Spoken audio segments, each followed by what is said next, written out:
Best varicose wines చికిత్సనే పొందండి. నొప్పి లేని చికిత్స కోసం సంప్రదించండి ఎవిస్ హాస్పిటల్. నమస్తే రమ్మగారు. నమస్తే జయ. రమ్మగారు, రథసప్తమి ఉంది మనకి ఈ నెలలోనే. మాఘశుద్ధ సప్తమి. ఎస్. మరి సప్తమి రోజు, రథసప్తమి రోజు ఏం చేయాలి? రథసప్తమి రోజున సూర్యారాధన చేయాలి. సప్తమి తిథి సూర్యుని సంబంధమైన తిథి. మరి ఆయన జన్మతిథి అని కూడా చెప్తారు కాబోలు. సూర్యుడు ఏమిటి మనకి ఆరాధ్య దైవం, అంతే, ప్రత్యక్ష నారాయణుడు కదా. అవును. అసలు ఈ మాఘమాసమే సూర్యారాధనకి సరిపడా మాసం.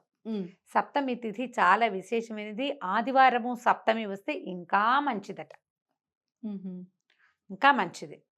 ఈ రోజున రథసప్తమి రోజున తెల్లవారుజామున నక్షత్ర మండలం రథాకారంలో కనపడుతుందట మనకి. నక్షత్ర మండలంలో రథాకారంలో కనిపిస్తుంది. అందుకనే ఈ విశేషం చెప్తారు. దీనికి ముందుకు కోసమనే మనం కనుమనాడు రథముగ్గు అని చెప్తారు అని అంటారని అదొక ప్రశస్తి, అది చెప్తారు. ఈ రథసప్తమి ఏంటంటే గ్రహణంతో సమానమైన పుణ్యతిథిగా చెప్తారట. గ్రహణం చాలా పుణ్య సమయాలు కదా, గ్రహణ సమయం చాలా విశేషమైంది.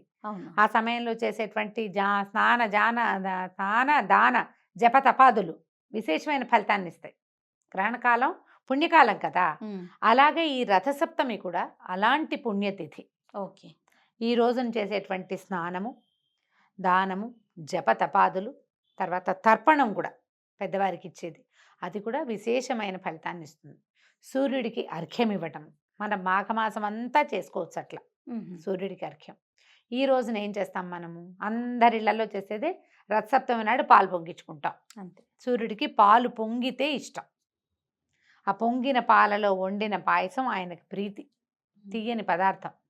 అందుకని ఏం చేస్తాము, చక్కగా కాస్త సూర్యకిరణాలు పడే చోట చేస్తే మరీ విశేషమైన ఫలితం అంట. అది పాయసం చేయటం, పాలు పొంగించి కొత్త కుండలో పెట్టచ్చు, ఇత్తడి గిన్నెలో పెట్టచ్చు. పొయ్యి మీద పెడితే మంచిది, స్టవ్ మీదే కాకుండా. అది పిడకల దాలైతే ఇంకా మంచిది. ఆ పిడకలు భోగి పిడకలైతే మరీ మంచిది. బా, ఇన్నున్నాయి రమ్మగారు. ఎంత చేయగలిగితే అంత. ఓ కుంపటి పెట్టి అందులో చక్కగా బొగ్గులతో పాటు పిడకలు కూడా ఏర్పరిచి దాంట్లో ఓ ఇత్తడి గిన్నె, మళ్ళీ దానికి పసుపు రాయాలా బొట్టు పెట్టాలా అనుకోకండమ్మా. పసుపులు అవి కొన్ని ప్రాంతాల్లో రాసుకుంటారు, అదంతా మాడుతుంది గిన్నె. దానికి చిన్న పసుపు బొట్టు పెట్టి చక్క దాని మీద దాలి మీద ఆ కుంపటి మీద పెట్టి, పొయ్యి ఉంటే పొయ్యిలో 2 పిడకలు, ఆ పిడక దాంతో ఉడికిన పదార్థము ఒక రకమైన ఔషధంలాగా తయారవుతుంది అది. అందుకు అది ఇవన్నీ చెప్పేది. పాలు పొంగనిచ్చి 3 సార్లు పొంగాక బియ్యాన్ని కడగకుండా నెయ్యి రాస్తారు కొన్ని చోట్ల. కడిగిన తడి బియ్యం వేయకుండా నెయ్యి రాసిన బియ్యం వేయటం, మా అత్తారింట్లో అయితే నెయ్యి రాసిన బియ్యమే వేస్తారు. బియ్యం కడగద్దు అని చెప్తారు, నెయ్యి రాస్తే శుద్ధి అని. ఇవి ఒకరోజే. అదేలేండి. అది కూడా సూర్యుని ముందు చేస్తారు, చేస్తే ఇంకా విశేషం అనమాట. సూర్యకిరణాలు పడుతుంటే విశేషం. పొద్దున్నే సూర్యోదయం అవ్వగానే అంతకుముందే స్నానం చేసేసి ఉండాలి మనం. పొయ్యి వెలిగించుకోవటం, సూర్యనారాయణమూర్తికి దండం పెట్టడం, పాయసం చేయటం, 3 గుప్పెళ్ళ బియ్యం వేసి, చిన్నపిల్లలు ఉంటే పిల్లలతోటి కూడా తలా ఒక చిటికెడు వేస్తారు. మడిగా చేసే ఇళ్లలో పిల్లలతోటి వేయించరు, పెద్దవాళ్ళే చేస్తారు. ఆ పాయసం చక్కగా ఉడికాక బెల్లం వేసి, ఇంకా అందులో జీడిపప్పులు అవి ఇవి ఏమీ వేయరు, నెయ్యి వేసి నివేదన చేస్తారు అంతే. ఇప్పుడు ఏం చేస్తాం, దీనికి సూర్యుడికి ఆరాధనకి ముందు మనం ఈరోజు స్నానం చేసేటప్పుడు చిక్కుడాకులు, రేగాకులు తల మీద శరీరం మీద పెట్టుకుని స్నానం చేస్తారు. రేక్కాయైనా పెట్టుకుంటారు. ఇవి 2 మనని సూర్యుడితోటి అనుసంధానం చేసేటువంటి శక్తి ఉన్నవి. చిక్కుడాకు అంతే, రేగాకు కానీ రేక్కాయ కానీ అంతే. ఇవి 2 సౌర సంబంధమైన. అసలు ఈ రేగదాన్ని జిల్లేడాకులు మెయిన్ అర్కపత్రం అంటారు దాన్ని. అర్కుడు అంటే సూర్యుడు, అర్కపత్రం సూర్య అర్థం ఇస్తుంది. ఒకవేళ జిల్లేడాకులు దొరకలేదనుకోండి, చిక్కుడాకులైనా పెట్టుకుంటాం మనం. జిల్లేడాకులు దొరకద్దు సిటీలో. అవును. చిక్కుడు పాదులు అయితే మనం కుండీలో వేసుకున్నా వస్తాయి. జిల్లేడు మొక్కలు దొరకవు కదా. జిల్లేడు, చిక్కుడు, రేగు ఈ 3 పనికొస్తాయి. జిల్లేడు చాలా ప్రశస్తమైనది, చాలా విశేషమైనది. అది సూర్యుడితోటి డైరెక్ట్గా సంబంధం ఉన్న ఆకు అని చెప్తారు. దాని పేరే అర్క. అర్కడ్ అంటే సూర్యుడు కదా. అయితే ఈ 3 ఆకుల్లో ఏ ఆకు లభిస్తే ఆకు ఒంటి మీద పెట్టుకుని స్నానం చేయటం, ఉదయమే సూర్యుడికి అర్ఘ్యం ఇవ్వటం.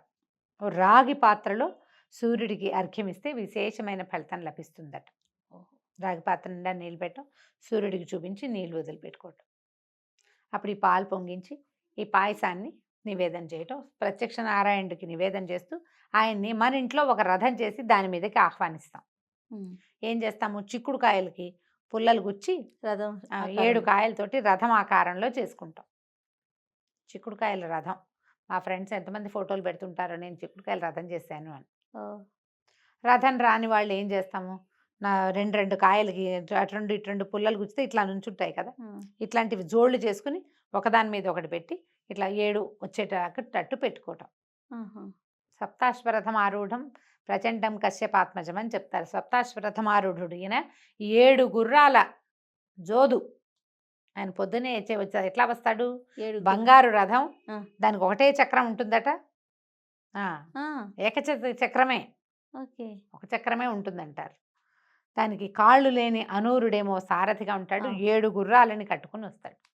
గుర్రాల పేర్లు కూడా చెప్తారు. చక్కగా చేయటము. తర్వాత ఆ చిక్కుడాకుల్లో పాయసాన్ని పెట్టి స్వామికి సూర్యనారాయణమూర్తికి నివేదన చేయటం. వస్తే ఆదిత్య హృదయం చదువుకోండి. సూర్యమండల స్తోత్రం ఒకటి ఉంది, సూర్యమండల అష్టకం ఒకటి ఉంది. ఏవి కుదిరితే అది. సూర్యారాధనలో ఎన్ని రకాల స్తోత్రాలు ఉన్నాయి. మనకి అదేదో శ్రీ సూర్యనారాయణ అని ఒక పాట కూడా ఉండేది. ఎన్ని రకాల రంగులో ఉంటాయి. సూర్యరశ్మి మనకి తెల్లగా కనపడుతుంది కానీ అది 7 రంగుల ఏమన్నంటే సమాగమం అనమాట. సమాహారం. అది పూర్తిగా ఇంద్రధనుసులో ఏ 7 రంగులు ఉంటాయో అవి కూడా సూర్యరశ్మిలో ఉంటాయి. 7 రంగులు ఉంటాయి. మన ఇంద్రధనుసు అలాగే కదా మనకు కనపడుతుంది. ఏదో పరావర్తనం చెందినప్పుడు మనకు తెలియాలి క్లియర్గా, లేనప్పుడు అది మనకి తెల్లగా కనిపిస్తుంది. ఈ పొద్దున్నే చేస్తే ఏంటంటే మనం సూర్యుడిని కొంచెం నేరుగా చూడగలుగుతాం. ఆ సూర్యుడిని నేరుగా చూస్తూ ఆ ప్రసాదాన్ని స్వీకరిస్తే అమృతాన్ని స్వీకరించినంత ఫలితం లభిస్తుందంటారు. ఆ ఒకరోజు కదా అమృతమైనా మనకు చాలు. ప్రతి రథసప్తమికి ఇదే చెప్తాం, ఇలాగే చేసుకుంటాం అంతే. ఈ రథసప్తమికి మీకు ఆదిత్య హృదయం రాదు, రాదు అనుకోండి.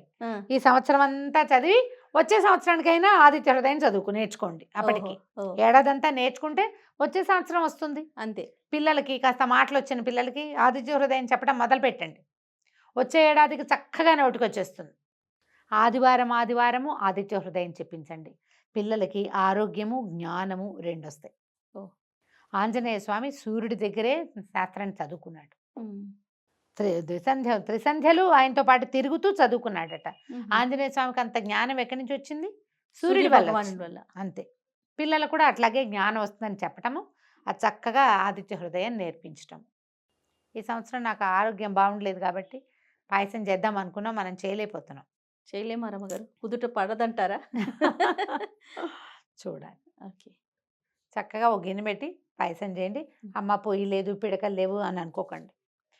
ఏది ఉంటే దాంతో చేయండి. మీరు చేయవలసిందల్లా పొద్దున్నే సూర్యుడికి నమస్కారం చేయటం. సాధ్యమైనంత పెందరాళే మీరు మెడసరి లగ్గంలోకి మధ్యాహ్నం అయిపోకుండా నైవేద్యం పెట్టండి. ఆ నైవేద్య ప్రసాదాన్ని చక్కగా అందరితోటి పంచిపెట్టండి.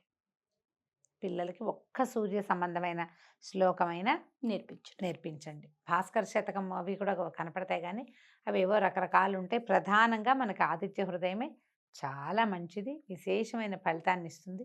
చక్కగా నేర్పించండి, మీరు చదువుకోండి, అలవాటు చేయండి పిల్లలకి. ఇలా రథసప్తమి పర్వదినాన్ని చక్కగా జరుపుకోండి. ఇవాళ చేసిన దానం కూడా మంచి ఫలితం లభిస్తుందట.